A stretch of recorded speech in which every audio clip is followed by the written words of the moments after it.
In this final video for the KCAD Digital Art and Design Augmented Reality Framework, I'm going to explain how to publish the application to a web server so it can be accessed through a browser on any device with a web address or URL. The process is the same as uploading a website to a host, which has been around for a long time and is much more straightforward and simpler than the traditional iOS or Android app publishing process, including approvals and registrations. Publishing a web app gives us full control over when and how we'll want to launch our application, as well as full control over the update process, which we'll go through in this final video as well. To begin, you'll need access to a web host account. Now, depending on your project, there may already be one set up that you'll be given access to, or you may need to set one up yourself. There's many popular web hosting companies like GoDaddy or Bluehost. The one I have used most recently is Ionos, ionos.com, and I just set up a basic web hosting account, and then I'm able to log in, and there's many different hosting accounts, but most of them, once you log in and get into the admin area, you'll be able to find a hosting control panel, which will have generally the same features as far as being able to set up emails and deal with files. And specifically, we'll look for FTP and SFTP. So I'm going to click on hosting there. And here we see SFTP stands for Secure File Transfer Protocol or File Transfer Protocol. And this is where we'll set up an account, an FTP account, SFTP account, where we can connect to our server, and then we'll be able to use a piece of software to transfer files from our computer onto the server so we can access them live through a URL on the web. Now, I already have an account set up that we're going to use, but just to show you the process on this Ionos hosting account, I could go click on Manage from SFTP, and then see the accounts that are already set up, and I could just create a new account. In this case, the username will be set automatically. I would set up passwords and determine what folders, if not all of them, just by leaving it that this account has access to. So I can cancel out of that, and you will be able to use your hosting account to find the server URL, as well as the username and the password for the FTP account, so you can connect with some FTP software. Now, once you have an FTP account set up, then you'll need a piece of software to transfer the files through FTP or SFTP. On a Mac, it's common to use this program called CyberDuck. So you can just Google this, find CyberDuck. It's a free program to download. There's also FileZilla, which is available for Mac and Windows, I believe. And what we'll do is we'll go ahead and I'll show you the process of opening a connection where you would enter in the server, the username, and the password, and whether you're connecting through FTP or SFTP and possibly changing the port. This information will be available on your web host control panel, and if you have any issues, you can contact your hosting company's technical support, and they'll be able to help you set up an FTP account and connect to it through some software. Now, my CyberDuck has a few bookmarks already set up. One of them is a Media Temple web hosting account for the KCAD Digital Art and Design program. So I can just double click this, and this gets into the same host that is hosting this current page application we've been looking at with our access domain, this s166903.gridserver.com. And connecting into here, when I just clicked that bookmark, it had saved the host address, the username, and the password for access to connect in here.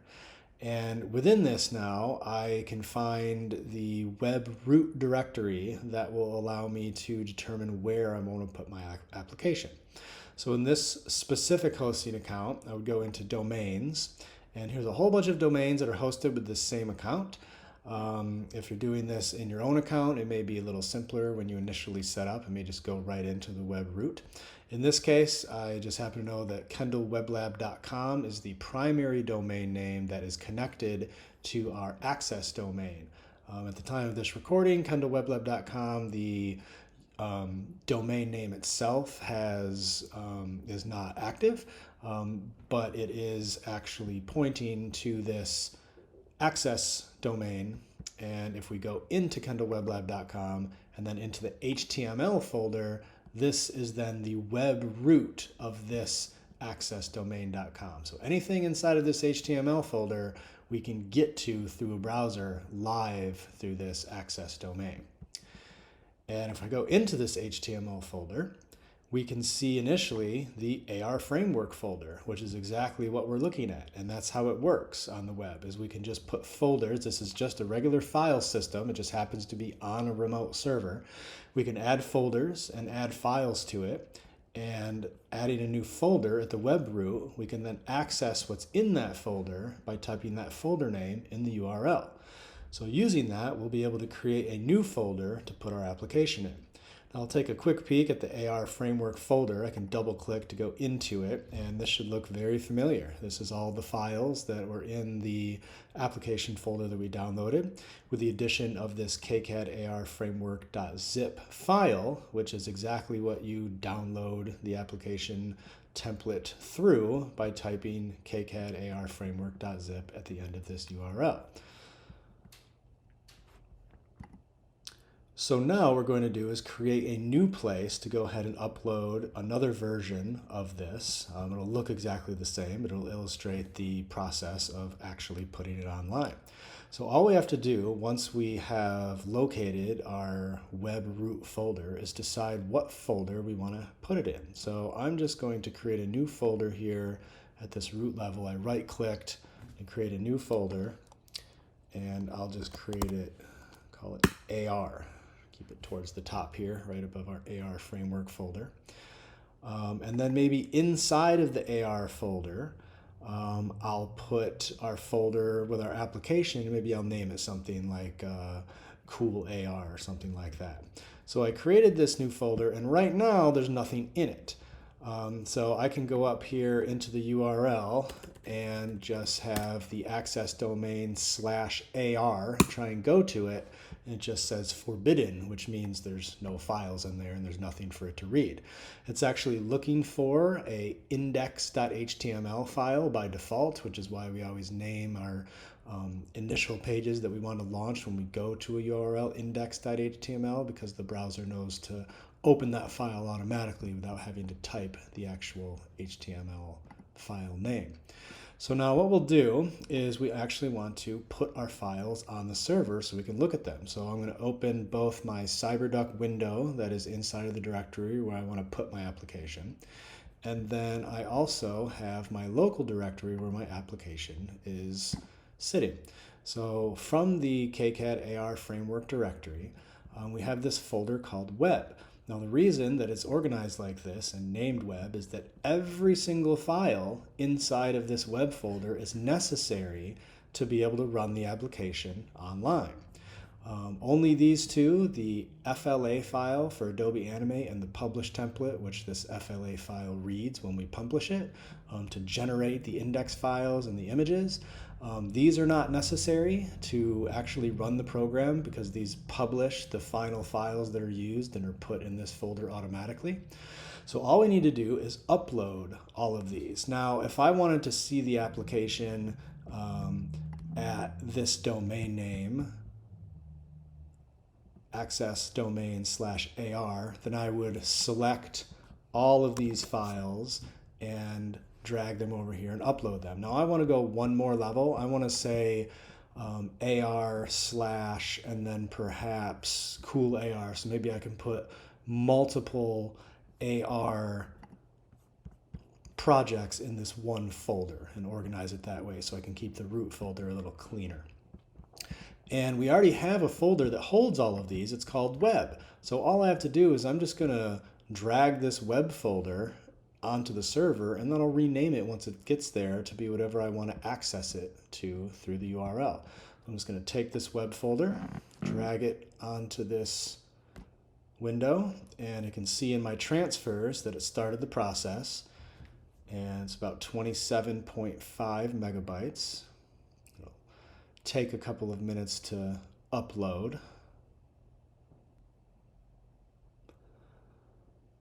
Okay, I skipped the time it took to upload and it's all finished. And the last step, now we could actually access this right now if we just typed web after this AR, but instead I'd like to name this name of a project and we'll call this Cool AR.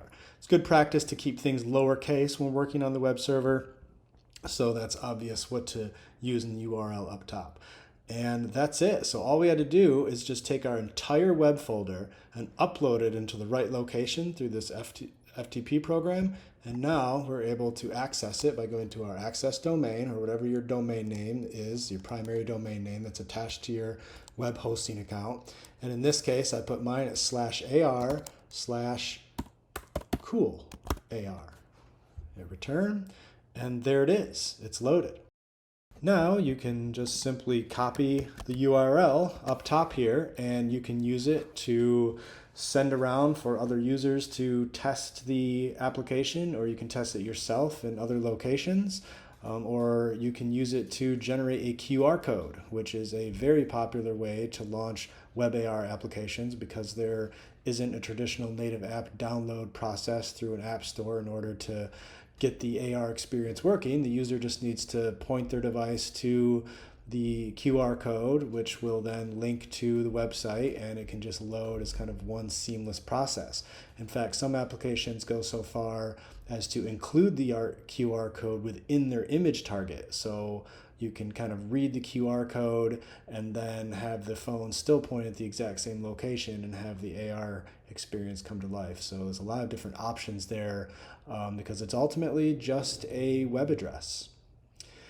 And finally, the last thing that I wanted to show is once we have live access to our application and users are able to use it and install it and reuse it, then the final step is to be able to send out an update for the user to make sure that they are seeing the most recent application. It's not saved in cache if you decide to fix a bug or add a new feature. So in order to do this, it's actually quite simple to push the update process. It's all built into our service worker and our JavaScript that's putting together our framework application. There's just two locations, two files that we're going to open in VS Code to change the version number. Then we'll upload those two files onto our server, and then when we refresh, it should tell us that an update is available and automatically refresh the application. Now we won't make any changes. I'll just show you the process because it's pretty easy to do, but whatever changes you make, so if you make changes in the animate file and then republish, you'll have to make sure and re-upload all of the web files. You may try and pick out which ones you've made changes to, but to be safe, you can just re-upload all of them and overwrite them to make sure that you have all the most recent versions up there. But what we're going to do now is we're going to open two files. I'm going to start with the service worker file, which is in the root of our web folder. I'm going to take that and I'm going to drag that onto my VS Code to open it. And then I'm also going to go into the modules folder and open the app.js file. Now both of these hold a version for two specific reasons. In a lot of applications, the version of the application may not sync with the version of the service worker. But in this application, we can just keep them both the same, and it's still nice to have them in both places, even though when we update it, we have to update it in both places. So we have a little note here inside of app.js. This is the second one we opened, but we'll just update this first. Keep it synced with service worker version. So it's just kind of a reminder to tell us there's a second place we need to update this app version. So right now it's set at 0.1.0. Usually app versions are 3 digits like this, and a lot of times when we push live, maybe we'll change this now that it's a live version and we're no longer developing to 1.0.0. That will be our new version. I'm going to be sure to get file save for this app.js, and then in the service worker, again at the very top, we have a service worker version, and here we have a note, keep synced with app version. So just like this one says keep synced with service worker version, that gives us just a visual cue that we have a second place to change this. We do want to keep them the same. So we will change this also to 1.0.0 for our initial live launch. I will also hit File, Save on the service worker. And that's all we need to do to update the code for a new version, is just update that version number in those two places. And then we need to make sure that those updates, along with anything else we update, gets uploaded onto the server. So like I said, the safest way is just to re-upload all of the files. But to save a little time, because I know the exact two, just because this is the only update I made was to the version number, I'm going to drag this app.js onto the modules folder here. It'll ask me if I want to overwrite it. I'll hit yes. And then I'll do the same thing with the service worker.js that I updated, and I'll drag this into the root here. So we'll ask to overwrite it, which is always a nice extra step to make sure you're putting it in the right place. If you think it should be overwriting something it doesn't, you might have accidentally dragged it into the wrong folder. Go hunt it down and delete it, try again. And now it's updated. So now if we go back to our browser in our application on our live location, now this would be launched from cache, and I wouldn't know there was an update to the app. But because we updated those versions, the application automatically has some JavaScript in there that when we reload it, it gives us a prompt. It says a new version of this application is available. Please click OK to update. We could cancel if we didn't want to update, but we'll click OK, and it just automatically refreshes it, and now any changes that we would have would now be showing to the user, and they see the most recent version update. That is the conclusion of these instructions for using the KCAD Digital Art and Design Augmented Reality Framework, and I can't wait to see what you're able to create with it.